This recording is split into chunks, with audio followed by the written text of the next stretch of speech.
মোরা যদি ডানাওয়ালা পাখি হতাম, ওই মদিনা দেখার লাগি উড়ে যাইতাম।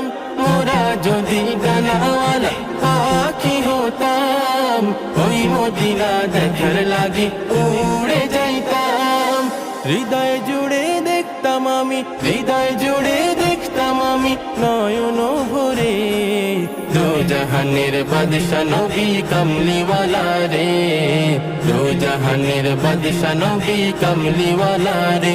আমার মনের ঘরেতে রেখেছি যারে, দো জাহানের বাদশা নবী কামলিওয়ালা রে, দো জাহানের বাদশা নবী কামলিওয়ালা রে। আদি পিতা আদম যখন মুসিবতে পড়ে, মোদের নবীর উসিলাতে আল্লাহ কবুল করে। আদি